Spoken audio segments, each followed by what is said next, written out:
Welcome again to another episode of the WSXN podcast where a united Africa is an undisputed Africa, which is a fact. And we are seeing it happening now, one country at a time, where we are starting to become fully autonomous, independent countries, kicking out the Westerners, telling them to take their bases and their troops and go.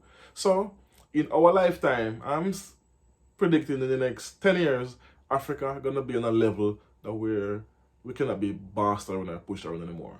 I digress. So let's jump into the video tonight. So it's a little side note. There's been a civil war going on in Sudan for the past 6 years, but there has been an uptick in the past year. But before I elaborate, take a look at this video, and I'm going to show you how they are trying to paint the Sudan and also the African continent on a whole. And I'll explain it after. Take a listen. War has turned lives upside down. The African nation is facing the world's largest hunger crisis, with nearly 18 million people facing severe food insecurity. But this crisis is man-made. In April 2023, a civil war broke out between the two rival factions of the military government of Sudan: the Sudanese Army Forces and the paramilitary Rapid Support Forces. Since then, the two sides have breached several ceasefire agreements, leading to widespread violence. The year-long war has led to the world's largest displacement crisis, driving more than 8 million people away from their homes. And now, as the war continues unabated, Sudan faces an acute food emergency that threatens to kill hundreds of thousands of people. There is so little food that in some areas people are resorting to extreme measures to survive. In the capital city of Khartoum, people in refugee camps are eating soil and leaves. Residents say tree leaves boiled in water and sprinkled with salt have become a part of their diet. The children were collecting tree leaves and eating them. They took mango leaves and ate them. My cousins walked next to the school and collected the tree leaves, cooked them and ate them because we didn't know if we would have food for breakfast. In West Darfur, farmers are resorting to eating the seeds they bought for planting. In the Kordofan region, many are selling furniture and clothes to gather cash to buy whatever little food they can afford. But now Sudan's hunger crisis has hit catastrophic levels. Desperate for food, many people are now sacrificing their beloved pets to fill their stomachs. People find solutions. Pigeons. They eat pigeons. The geese in the river, any birds and small birds. It was normal. There were people in the neighborhood who ate the cats. Either you die from hunger or you find a way. The country is on the brink of a famine. According to the charity Doctors Without Borders, one child is dying every 2 hours as a result of disease and malnutrition. Life has become a daily battle for the Sudanese, and the outlook is only getting bleaker. So they see that news network, isn't it, which is an American-run news network, and they have, you see, that's the narrative that they're pushing. Side note: Burkina Faso just kicked out BBC and the Voice of America news network because what they have been perpetrating this lie that the Burkinabe soldiers, they have committed a massacre, killing unaliving a little over 223 people, including 51 kids. And they don't have no evidence, no proof of this, but they are still running this story globally saying that's what's happening. So everyone truly got upset and said, okay, leave because you're spreading unfounded facts and lies. So you're deliberately telling lies and painting the government in a bad light. So anyway, he kicked them out. Let's fast forward to Sudan. Sudan has been having a civil war, as I said, for the past 6 years. But for the past year, there's been an uptick. There's like all-out war between two different factions, right? Ukraine have been fighting war also with Russia for the past 2 years. But Ukraine keep running out of ammunition, and they keep getting more from, the other 50 NATO members are sending money and weapons and ammunition back to Ukraine. Every couple months they just receive 61 billion.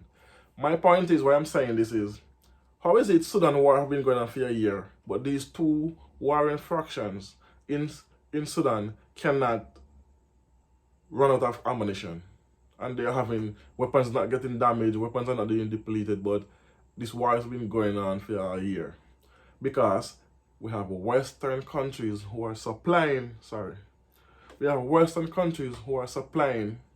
these two factions to keep them at odds, giving them ammunition, giving them weapons.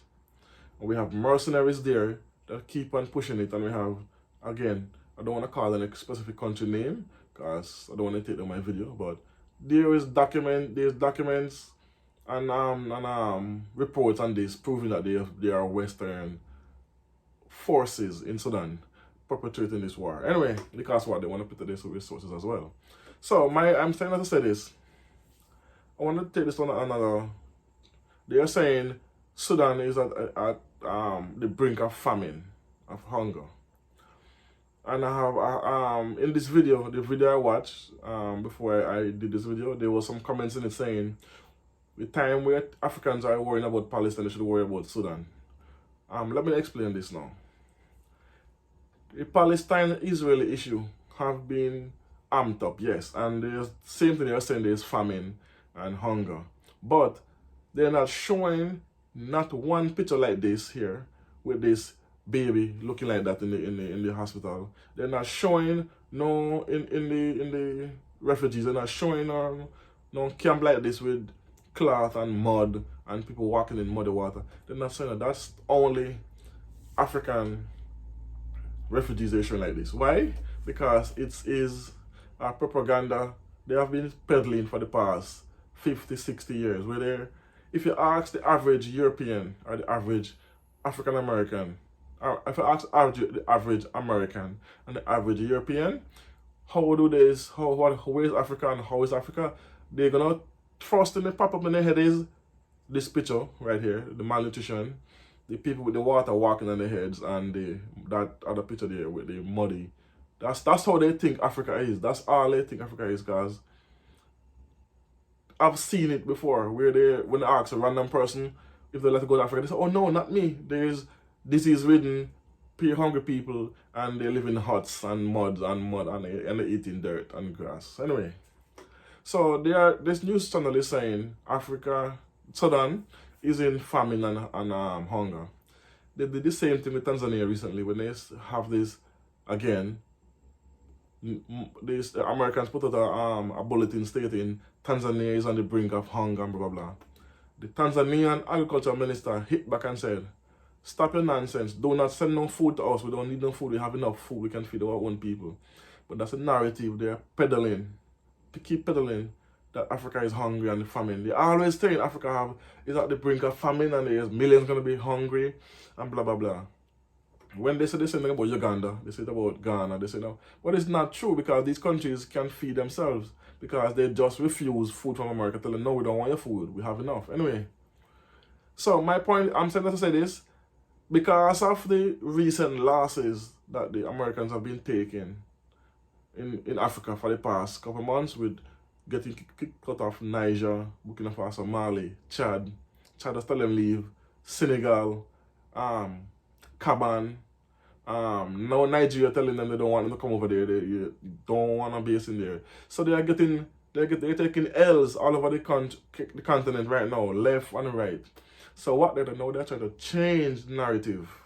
And they're starting with, and this is what they do. They're using BBC, CNN, and these channels to peddle lies, talking about famine and hunger, massacres happening, fake massacres, fake hungry and famine and all this. So let's go back to they said that they're eating dirt and leaves and things.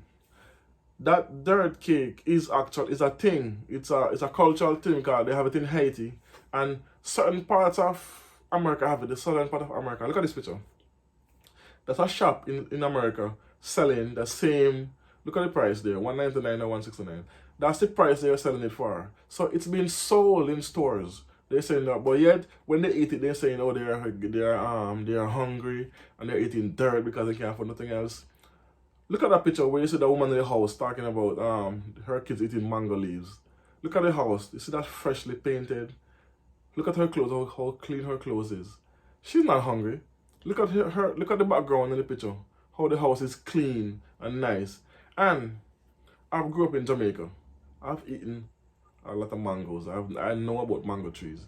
And the leaves carry a white milky substance when it's broken. It's very sticky and it's damn. If you ingest it, it actually make you feel sick. So you're telling me African kids are picking mango leaves that they know is toxic and eating it? If you get that thing on your finger or in your clothes, it's staying your clothes at a level where it's difficult to come out, or your fingers. So you're telling me people like this, I think this is a paid actress, paid to say these things. So if even in America they're eating this same dirt cake, how are you gonna tell people that because of hunger why these people eating it and they're sacrificing their animals? What nonsense is this? And they're eating cats.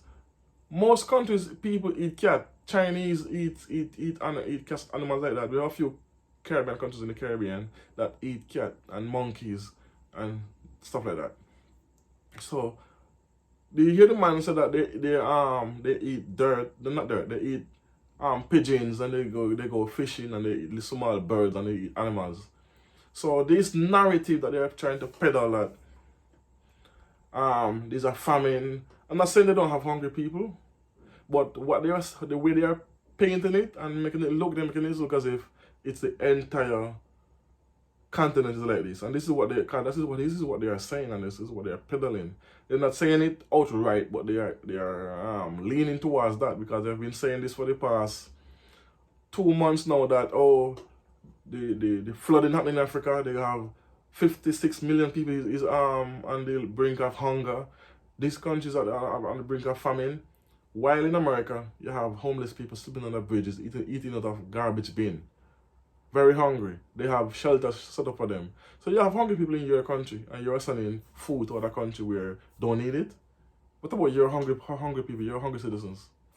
So this is the narrative I hate and I don't want to see. They continue to keep peddle that Africa is this. They need food aid, they need money, they're disease ridden, their kids are malnourished. They're not showing how much beautiful cities Africa has, even more developed than even the America. If some of the most modern countries, they're more developed. I've been to New York. New York have some areas that I've never seen these kind of things in my life. I went to France. Same thing in France. Like a half hour away from the Eiffel Tower. When you go into some neighborhoods, I'm telling you, it's shitty. It's dirty. It's you're seeing human feces all over the place, and I'm telling you, even in some of the buildings, in the staircases, it's filthy. New York, I've seen these things, so they're acting as if they are modern and they don't have these. They are worse. They have worse cities in America than in Africa. Rwanda have one of the most, is the second most cleanest country, I think in the world. Rwanda, I'm say clean. So this and the cities they have electric trains, they have magnificent cities and skyscraper buildings and transportation, electric, that America still struggling to get. They can't even figure out what a man is or what a woman is, and they come telling people about famine and they're on the brink of hunger. Millions every year they predict this and then it never happens. So to show you that it's a consecutive way of painting Africa to have people not to visit Africa as well, especially black people. Because if black people go to invest their money in Africa, they're gonna hurt the Westerners' economy. So anyway. Let me know what you think about this in the comment section. As always, I don't know. Tell a friend, like, comment, share, subscribe. I don't know. Thanks for watching. Boom.